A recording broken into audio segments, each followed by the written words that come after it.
UGM itu perguruan tinggi yang luar biasa.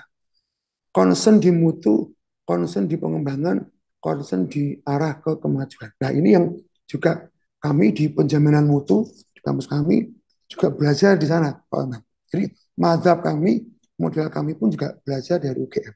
Ya, meskipun belum semuanya bisa kami ikuti, tetapi paling tidak secara aturan main, secara pencapaian standar dari standar nasional pendidikan tinggi yang ada di Kemendikbudristek, kami itu mencoba mengikuti UGM. Kinerja untuk dosen kami up, ya, standar untuk apa kinerja teman-teman baik tendik maupun pengajar kita ikuti, bahkan kita berikan tersebut yang seperti UGM lah kira-kira.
Assalamualaikum warahmatullahi wabarakatuh. Bersama saya Bambang Sadono di kanal Inspirasi untuk Bangsa. Mudah-mudahan kanal ini selalu bisa memberi inspirasi, motivasi, dan edukasi. Kami sedang mempersiapkan beberapa video wawancara untuk ikut memberi makna 73 tahun Universitas Gadjah Mada. Menurut rencana, wawancara ini akan kami bukukan, melanjutkan buku pertama yang sudah terbit. Saya sekarang sudah bersama dengan Dr. Edi Winarno, ST Magister Engineering. Beliau saat ini menjabat sebagai Rektor Unisbank Semarang. Apa kabar Pak Edi? Alhamdulillah, baik Pak Bambang. Assalamualaikum warahmatullahi wabarakatuh. Waalaikumsalam warahmatullahi wabarakatuh. Pak Edi ini lahir di Salatiga 15 November tahun 1975. Iya, mau ulang tahun dulu Pak. Oh, Pak Edi mungkin bisa cerita ya pengalaman menjadi mahasiswa kuliah, terutama ketika S2 dan S3 di Universitas Gadjah Mada. Kemudian menjalani karir sebagai dosen dan saat ini dipercaya menjadi rektor Unisbank Semarang. Silakan Pak Edi. Ji, terima kasih Pak Bambang Sadono atas undangannya dan kesempatannya pada pagi hari ini bisa mengikuti apa ya sharing session gitu ya di Inspirasi untuk Bangsa terus Won, dan ini merupakan suatu kehormatan bagi kami dari Unisbank, terutama saya sebagai rektornya saat ini Pak Bambang, yang mudah-mudahan nanti eh yang mungkin dulu Bapak kenal aku Bang Steve Bang dan sekarang jadi Unisbank, harapannya ke depan ini kami sudah mulai tahun kemarin Pak, kita harus lari kencang itu mengikuti semua ketentuan yang ada, kita bergerak untuk menjadi kampus yang mudah-mudahan nanti bisa disegani di Jawa Tengah. Oke, satu hal betul, saya alumni dari UGM. Kebetulan saya cita-cita masuk UGM itu sejak mungkin masih sekolah SMP, nih, Pak Bambang. Kebetulan SMP eh, karena saya itu anak yatim ya. Ayah saya sudah meninggal ketika saya SD kelas 3 dan ibu juga ya seperti itu, hanya eh, jualan di rumah begitu. Jadi tidak ada impian untuk pernah masuk kuliah waktu itu. Sehingga meskipun katanya ketika SMP itu juara satu terus gitu ya, tapi saya ngincernya adalah SMK, dulu STM. STM, kemudian saya masuk STM di daerah Simpang 5, STM favorit saya dulu. dan 4 tahun di situ. Kemudian baru terfikir untuk kuliah itu setelah apa ya, mengalami fase di mana Semarang itu kota yang panas gitu. Saya dari Salatiga tuh laju Pak Bambang, laju selama sekolah tuh 4 tahun, laju naik bis berangkat jam 5 kurang seperempat habis subuh sampai ke Semarang itu setiap hari, dan alhamdulillah tidak pernah terlambat begitu. Terus setelah itu saya baru ingin untuk kuliah. Alhamdulillah waktu itu nyoba pengen daftar di UGM saat itu. Tapi karena mungkin beda dengan saat ini, katanya tes masuk negeri harus pakai skolastik. Kalau dulu kan tidak, keilmuan. Ya, ini dulu ini hanya alibi saya nggak lolos, tapi akhirnya saya masuk ke perguruan tinggi swasta, sekarang unggul gitu ya. Dan saya baru masuk S2 di UGM tahun 2007 ketika saya sudah menjadi dosen. Kebetulan saya masuk di Fakultas Teknik ya, di Departemen Teknik Elektro dan Teknologi Informasi, DTETI namanya sekarang, dan saya mengambil di Sistem Komputer dan Informatika. Alhamdulillah tidak berbayar karena saya dibiayai oleh negara, karena saya mendapatkan privilege untuk tes seleksi begitu sebagai dosen, dan lolos, dibiayai selama 2 tahun. 2009 saya lulus menjadi bergelar MEng, Master of Engineering. Jadi satu-satunya kampus di apa, Indonesia yang bergelar seperti di luar negeri itu di UGM untuk S2-nya. 2 tahun saya kembali ke kampus untuk mengajar. Setahun setengah saya diminta lagi untuk S3. Saya juga langsung tidak berpikir panjang, segera mendaftar, dan alhamdulillah keterima lagi, mendapatkan beasiswa lagi gitu ya, BPPS saat itu di program pasca sarjana, kebetulan di Fakultas MIPA, Matematika dan Ilmu Pengetahuan Alam, dan saya masuk di Departemen Ilmu Komputer dan Elektronika dan Instrumentasi. Alhamdulillah tidak sampai 4 tahun bisa lulus dan mendapatkan gelar doktor. Dan tentunya ini sebuah apa gitu, perjuangan yang bagi saya luar biasa. Dulunya waktu eh, masih sekolah itu mengimpikan masuk UGM, dan berhasil membalas ketika S2 dan S3 itu keterima di UGM lagi. Dan itu jadi pembelajaran bagi saya bahwa sesuatu kalau memang diimpikan, diniatkan, dan di apa ya, dikerjakan dan sungguh-sungguh, alhamdulillah bisa tercapai. Gitu Pak Bambang.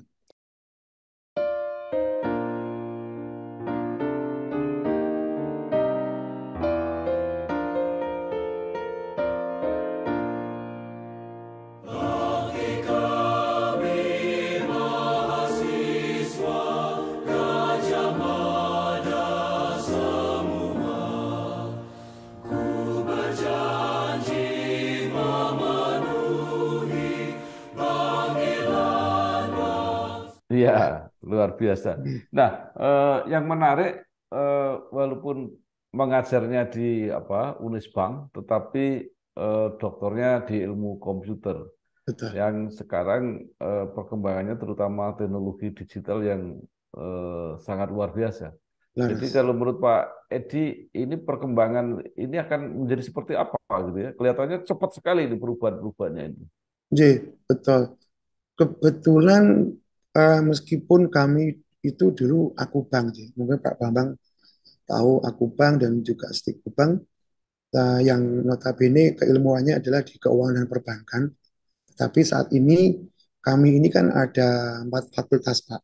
Ada 4 fakultas, itu diantaranya adalah Fakultas Ekonomi dan Bisnis, yang itu ada mulai dari program S1 sampai S2, dan ada Fakultas Teknologi Informasi dan Industri. Nah, disitulah saya, home base saya, Pak. Kebetulan saya di home base-nya di S2 program Magister Teknologi Informasi yang bergelar MKOM, di situ saya di situ. Sehingga memang dosen kami selain di 2 fakultas itu juga ada lagi Fakultas Hukum dan Bahasa, dan juga ada Fakultas Vokasi yang itu lebih cenderung atau lebih dekat dengan praktisi atau menyiapkan mahasiswa atau lulusan di dunia industri.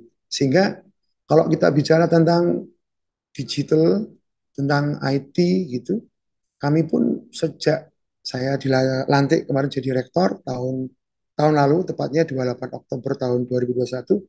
Kami sudah mencoba Pak Bambang menyerap atau merespon itu dengan mengubah tagline kami yang baru dengan nama Digital Youth Entrepreneurial University.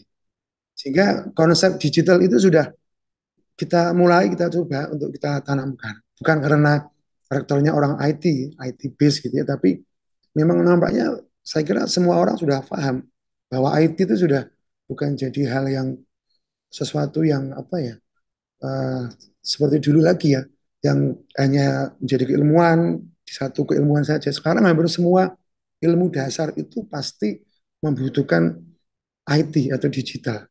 Sehingga itu juga kami uh, kembangkan semua kurikulum, kita masukkan ke semua ranah RPS dan juga pembelajaran di masing-masing program studi, sehingga kami ada sekarang ada 14 program studi yang notabene yang IT based gitu Pak.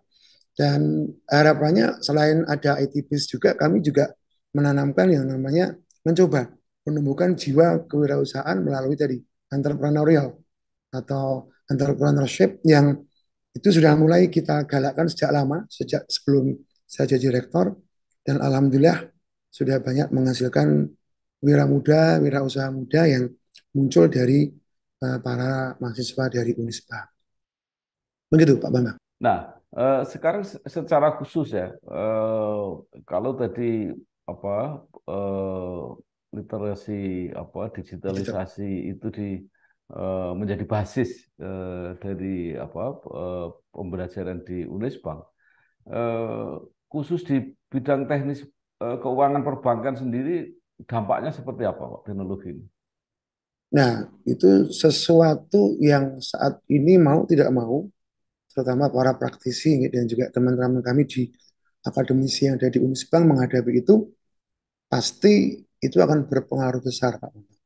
Jadi ketika dulu aku bank saat itu ya, saat booming ketika sebelum Krismon tahun 97 ya, itu kita banyak mencetak, menyiapkan para banker ya, yang mungkin masih jauh ya dari teknologi digital atau teknologi informasi.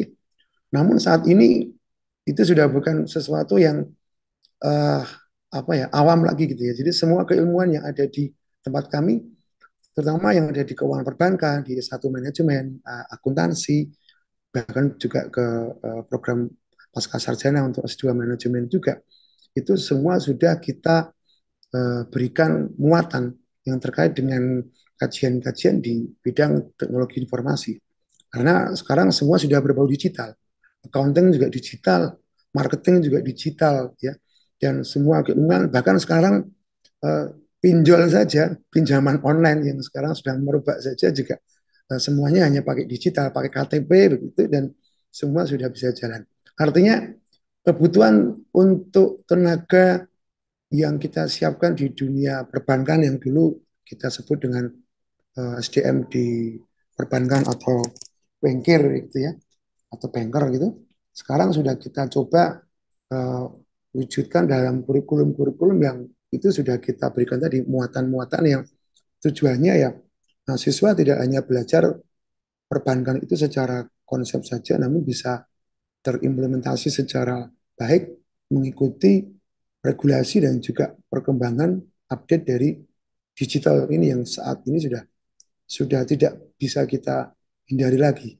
Dan kami pun juga menyiapkan itu dari berbagai macam sisi, terutama ya untuk pembelajaran di kampus di Unisbank yang mau tidak mau secara metodologi pengajaran, kemudian juga metodologi penelitian dosen, dan juga kesiapan-kesiapan terkait dengan infrastruktur, dan beberapa hal yang itu dibutuhkan untuk kesiapan untuk mencetak para alumni yang siap kerja ya pasti kita update begitu Pak untuk bisa kita penuhi sesuai dengan apa yang menjadi kebutuhan sekarang.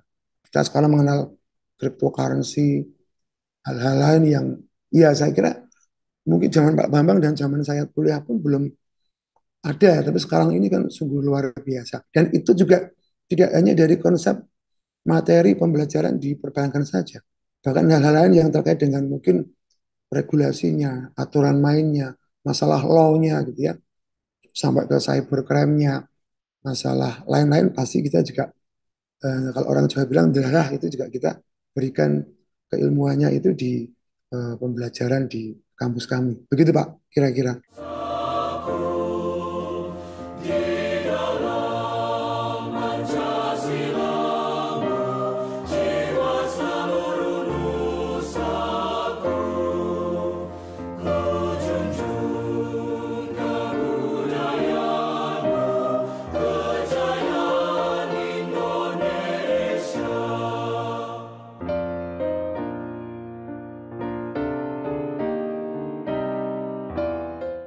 Pak Edi ini sekarang meneruskan sebuah lembaga pendidikan tinggi yang dulu dirintis mulai dari bawah, mulai Betul. dari akademi, kemudian jadi sekolah tinggi, kemudian menjadi apa Universitas. universitas.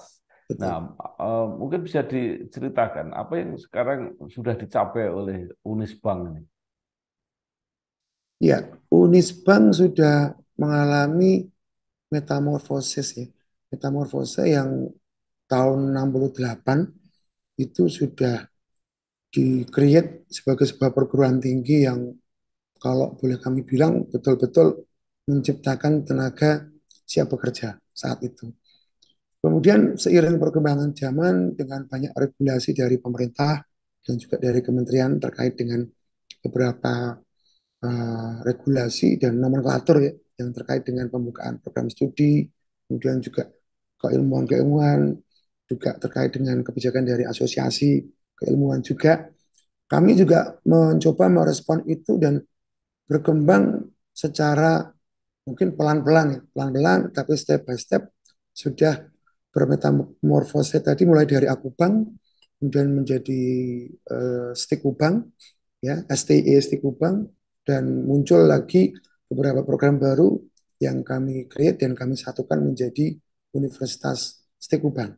Saya kira ini sudah cukup menjadi sebuah institusi ya yang saat itu mungkin hanya punya satu dua program studi yang hari ini kami sudah punya baru 14 Pak Bambang. Memang belum belum besar tapi tujuan kami rencana dalam waktu dekat ini juga akan mencoba untuk membesarkan size ya dari sisi prodi dan juga pengembangan untuk mulai dari program vokasi, diploma D4 ya, sarjana, bahkan kita juga sedang mengarah ke pasca sarjana baik S2 pengembangan dan juga S3.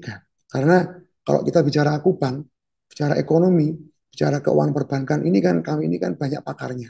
Bahkan mungkin lebih tua dari kampus-kampus negeri yang ada di Jawa Tengah. Sehingga mahasiswa kami terutama di program S2 itu banyak birokrat gitu, para orang-orang yang memang benar-benar cari ilmu di tempat kami dan alhamdulillah 40.000 lebih lulusan yang sudah kami hasilkan itu sudah merupakan bagian dari kontribusi Unisbank dalam mencetak lulusan. Mungkin kalau dibandingkan dengan UGM yang sudah berapa ratus ribu mungkin beda ya Pak Bambang. Tapi bagi kami di Semarang ini yang merupakan sebuah perguruan tinggi swasta tempatnya paling tinggi di Semarang begitu di Komplek Bendan Dhuwur sini, tapi nampaknya sudah menghasilkan cukup banyak orang-orang yang kalau kita bicara mulai dari Akubang cukup banyak yang sukses, mulai dari pimpinan atau birokrat, wali kota, bupati, dan juga para pemilik bank juga ada ya. Jadi banker-banker itu yang BPR di Perbarindo itu juga banyak alumni dari kita itu sungguh luar biasa. Dan banyak tokoh-tokoh yang mudah-mudahan yang sudah purna maupun sekarang yang eksis itu mudah-mudahan nanti kami ini bisa sebagai ini lembaga yang berkontribusi untuk menghasilkan sumber daya manusia yang bisa membantu membaikkan bangsa terutama dari sisi tadi awal mula dari keuangan perbankan, perekonomian dan sekarang sudah merambah keilmuan yang lain termasuk bidang IT yang saya tekuni pada hari ini. Begitu Pak.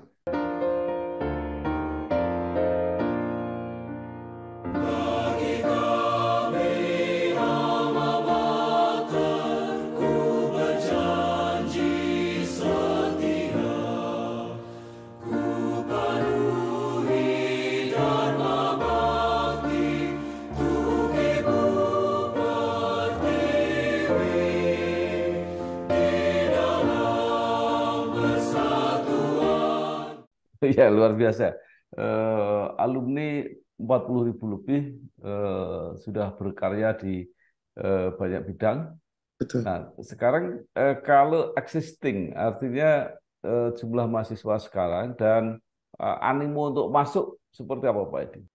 Iya, terlepas masalah pandemi COVID-19 kemarin ya, memang banyak pasang surut sebuah lembaga. Kami pun juga merasakan, apalagi PTS ya.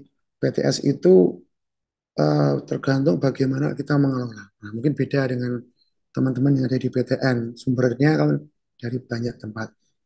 Terlepas masalah beberapa hal yang saya kira itu merupakan dinamika sebuah perguruan tinggi, kami saat ini di pangkalan data pendidikan tinggi itu kurang lebih ada sekitar 4.800-an mahasiswa ya. Student body-nya ada segitu ya, kurang lebih setiap tahun kami menerima kurang lebih naik turun gitu Pak Bambang, itu seribuan, kadang 1.800, 1.500 dan seterusnya.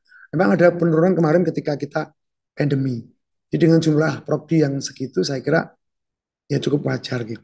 Nah, dari sisi animo masyarakat, saya kira kita masih cukup mendapat kepercayaan, terutama di prodi-prodi yang memang memiliki akreditasi A, ya seperti di ekonomi kan hampir semua A gitu.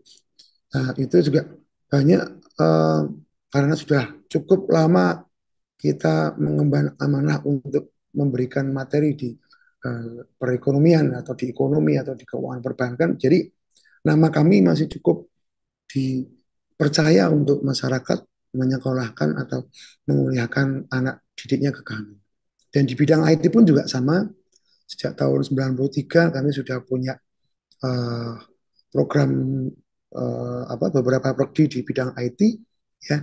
Kami juga mendapat kepercayaan, bahkan kemarin kami barusan membuka prodi baru S2 bidang IT Pak Bambang, dan itu salah satu program yang nanti akan terus kita kembangkan untuk tadi bisa semakin menambah kepercayaan dari masyarakat. Dan satu hal ini kami cukup merespon dari kebijakan dari Kemendikbudristek yang sekarang, bahwa pendidikan tinggi itu tidak hanya menciptakan manusia manusia yang hanya berpikir ya secara konsep, secara analitis, tapi juga kita itu merespon kebijakan dari Dirjen Vokasi, di mana perguruan tinggi itu juga menyiapkan tenaga-tenaga yang siap kerja, ya seperti di Jerman, ya seperti di beberapa negara Eropa, sehingga tahun kemarin kami membuka fakultas yang disebut dengan fakultas vokasi. Mungkin belum banyak perguruan tinggi yang membuka fakultas vokasi, dan kami sedang mencoba mengcreate itu, dan ada beberapa prodi yang kita ajukan.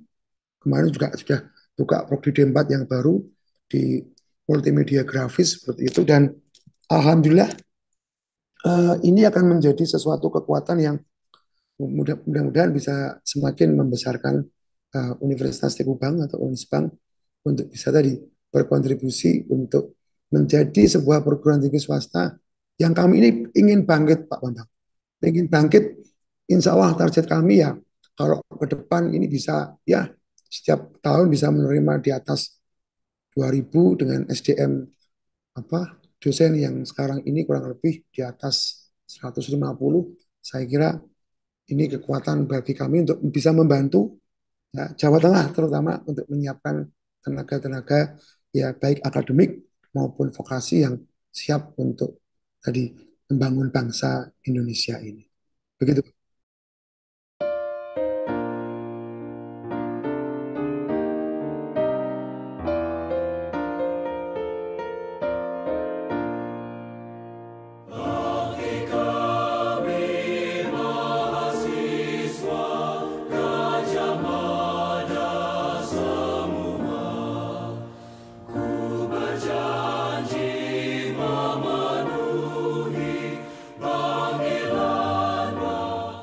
Ya, Pak Edi, eh, apa aku Bank, Bank, sekarang Unisbank dulu dikenal sebagai perguruan tinggi yang manajemennya sangat bagus ya. Ya, Jadi sebelum PTS yang lain mempunyai kampus yang bagus, betul. Bank kalau nggak salah waktu itu sudah mempunyai kampus bertingkat yang Betul. sangat megah dulu itu ya. Nah, Seperti apa sekarang perkembangannya nih fasilitas pendidikan di Unisbank? J, Alhamdulillah kurang lebih sejak tahun kemarin Pak Bambang, kami sudah mencoba untuk merenovasi. Jadi kalau mungkin Bapak sekarang kalau bermain di kampus kami yang ada di Kendeng, dari jalan tol itu kan masih kelihatan di gagahnya kampus lantai 9 itu. Cuma karena gedung kami ini ada berapa gitu, sampai gedung H gitu. Ada sekitar 8 blok gedung. Kalau yang paling gede itu gedung D. Ini kami sedang mulai membangun dari gedung A, gedung B, Pak Bambang. Dan kita bangun, kita renovasi, dan alhamdulillah gedung vokasi sudah jadi 4 lantai, gedung Fakultas Hukum dan Bahasa itu 5 lantai, sudah jadi juga di kemarin sudah ditempati juga untuk perkuliahan, dan bahkan di gedung yang di Mugas yang mungkin itu cikal bakalnya aku Bang, yang dekatnya Simpang 5 itu 9 lantai ini sudah mulai kita renovasi. Nanti kita akan reskin atau reface menggunakan meskipun tidak kita rombak total, tapi kita sudah mencoba untuk berpikir bagaimana mengakomodir, memfasilitasi generasi Z dan generasi milenial sekarang ini. Jadi kebutuhan orang kuliah dulu beda, ya. Dulu kan kuliah itu kan duduk manis di depan dosen, kita mendengarkan pulang gitu. Kalau sekarang kan anak-anak generasi yang memiliki literasi digital luar biasa, bahkan anak TK saja sudah mengenal YouTube. Kebutuhannya apa? Kita survei, observasi, dan alhamdulillah kita mengajak beberapa konsultan dari luar, marketing dan sebagainya, cukup membantu kami untuk merespon bagaimana menyiapkan Unisbank ke depan seperti apa. Sehingga kami ini sedang menyiapkan, kalau Bapak main ke Kendeng ya, kita sedang siapkan, belum belum jalan Pak, sudah menyiapkan tempat-tempat food court, tempat-tempat untuk nongkrong. Bahkan kami berikan outdoor, itu bisa langsung anak bermain, menancapkan gitar itu sudah bisa bermain di outdoor, Pak. Outdoor sambil bermain, mungkin sambil belajar, dan banyak tempat food court yang kita kelola menggandeng IO dari Semarang Community Kuliner. Kita pun juga sedang menuju ke sana. Ini belum kita launching. Insya Allah nanti kita akan ada kegiatan yang namanya Carnival ya, reconnecting semua alumni nih. Alumni akan kita undang semua untuk ayo kembali ke kampus begitu ya. Kita gaungkan kembali Akubang yang dulu itu luar biasa, yang terkenal kalau nggak cantik itu nggak masuk di Akubang saat itu, dan punya gedung pertama kali di Jawa Tengah yang punya lift lantai 9. Ingat gak Pak? Dan sekarang kami juga sedang mencoba, kemarin lift 5 kita ganti semua, gedung kita coba renovasi. Memang belum semuanya, tetapi bertahap. Dan alhamdulillah Mugas pun sama. Kita bikin sebagai tempat untuk food court, nanti tempat nongkrong, bahkan kita bikin co-working space dengan area atau zona itu untuk apa ya, anak-anak muda, anak-anak Gen Z yang sekarang baru apa mau akan kuliah ini, kita mencoba untuk merespon. Meskipun beberapa SDM kami banyak yang oversek, ya. Over 50 tahun, artinya usianya sudah tidak muda lagi, sudah banyak yang senior, tapi kami cukup dengan dibantu oleh teman-teman yang muda pun, termasuk kami yang saya sebagai rektor yang dianggap ya 47 tahun itu kan juga cukup mungkin bagi saya cukup muda. Nah, bisa moga-moga bisa merespon untuk tadi memberikan perubahan untuk Unisbank yang kalau saya secara visi misi Unisbank harus segera berubah, mempercantik diri dan kembali menjadi sebuah perguruan tinggi yang tidak hanya fisik bagus, tapi juga dari sisi semuanya itu bisa kita kembalikan lagi marwahnya. Dan kita iri dengan kampus-kampus sebelah yang dulunya kami itu cukup bagus, tetapi sekarang mereka melampaui. Tapi insya Allah dengan kemauan, niat, tekad, dan usaha, saya bilang tidak ada yang tidak bisa. Itu ya Pak Bambang. If there is a will, there is a way, insya Allah.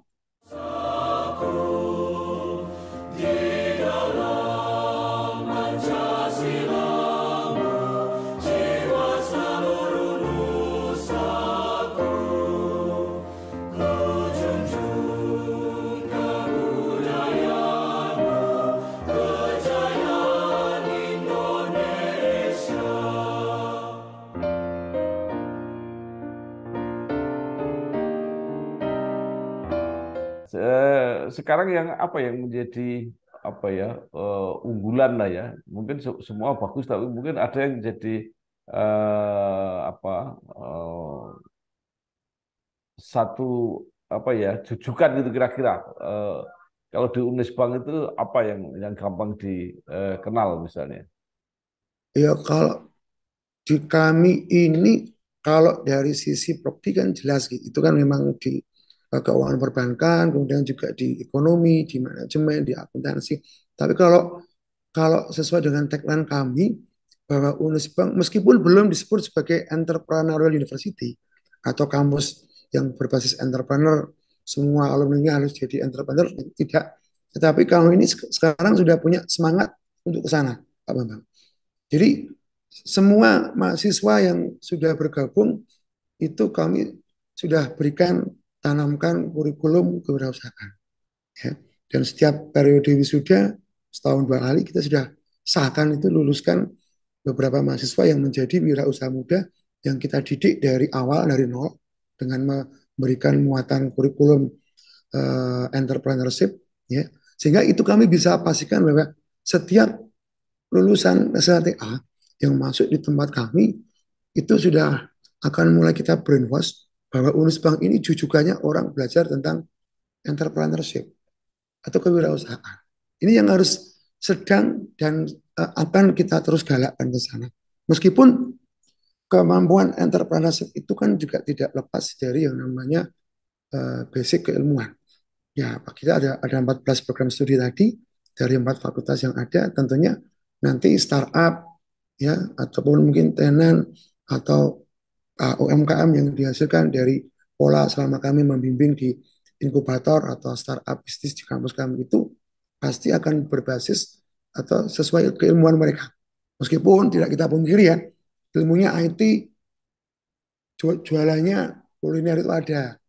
Ada yang ilmunya ekonomi, jualannya produksi apa jualan laptop dan yang lain itu ada. Tapi memang kita sedang mencoba untuk mengarahkan ke sana bahwa ketika seseorang masuk di Unisbank itu selain ilmu didapat, itu juga ada kemampuan yang terkait dengan bisnis, ya, sehingga itu harapannya ketika lulus kami sudah memberikan bekal yang cukup tentang jiwa kewirausahaan. Nah, itu pun kami tidak cukup dengan kami mengajarkan dari teman-teman yang ada di internal dosen kami pasti juga mengundang para praktisi, para teman-teman dosen dari luar yang memang sudah punya kepakaran di sana, dan kami sudah banyak menggandeng, ya, baik itu dari teman-teman Kadin, dari teman-teman praktisi yang notabene sudah banyak memberikan manfaat ke kami terkait dengan keilmuan tentang kewirausahaan. Itu Pak Bambang tentang kami.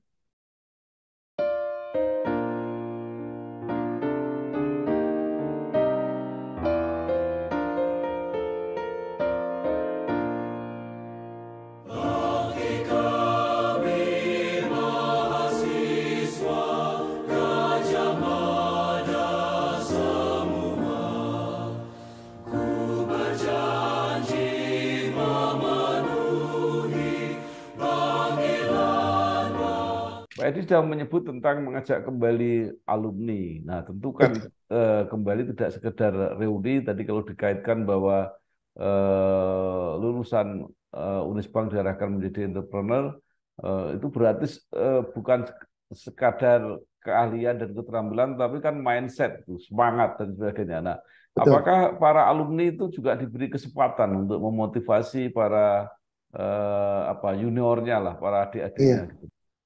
Iya. Ini secara tidak langsung kami perlu ceritakan juga bahwa alumni itu kami sudah cukup luar biasa. Jadi pimpinan alumni ini ternyata dari Akubang itu bukan dari Unisbank ya. Itu bukan orang-orang yang biasa lagi. Bahkan ketua alumni kami ini mantan direktur sebuah bank ikonnya Jawa Tengah. Nah, itu kan luar biasa. Mungkin Bapak tepan. Dan itu eh, sudah banyak dari kontribusi yang di eh, apa, berikan oleh mereka, termasuk ada kegiatan namanya alumni mengajar. Nah, terutama ini alumni mengajar itu, jadi selain alumni mengajar ada alumni, tambahan juga ada alumni menanam, alumni berkontribusi dan sebagainya. Dan alhamdulillah tahun ini kemarin kita ada MUBES ya. MUBES itu melibatkan banyak para alumni, ada yang anggota Komisi 11 DPR RI yang saya mungkin temannya Pak Bambang juga ada yang mantan bupati, wali kota, juga owner sebuah bank besar di daerah Banyumas sana gitu.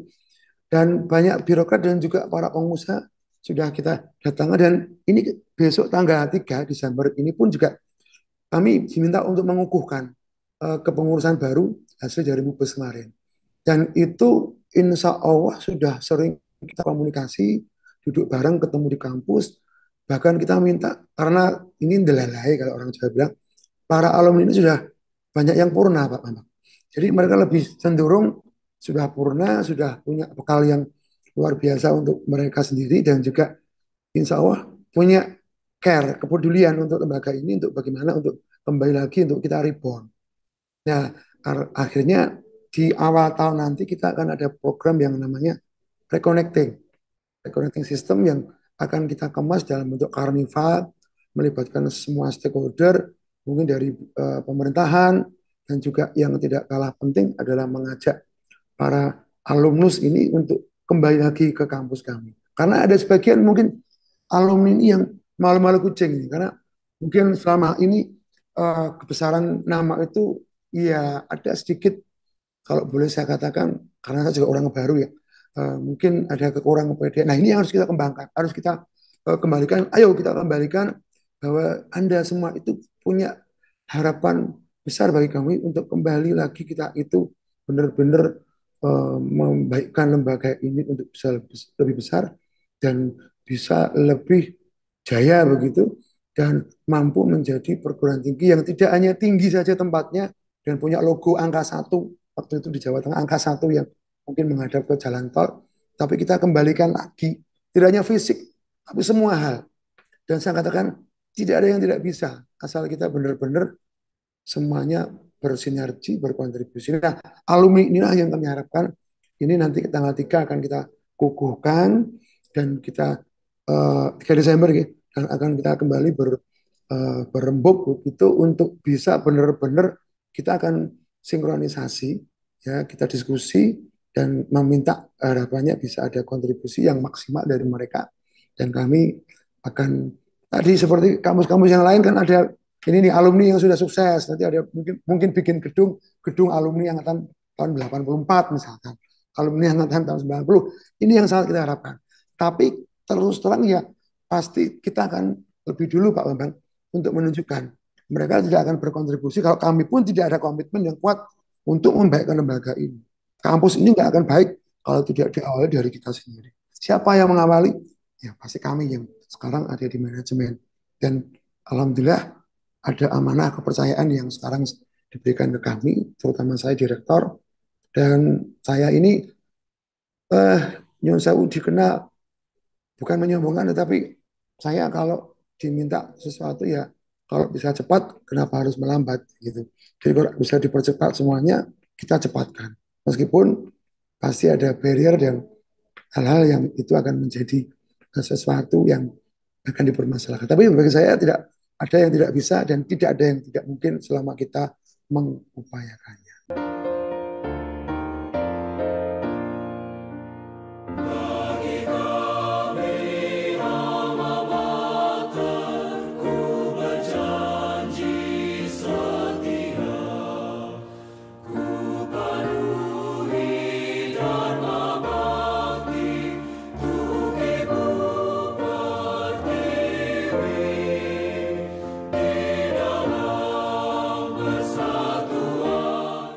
Begitu Pak Ya, Bambang. iya, Pak Edi.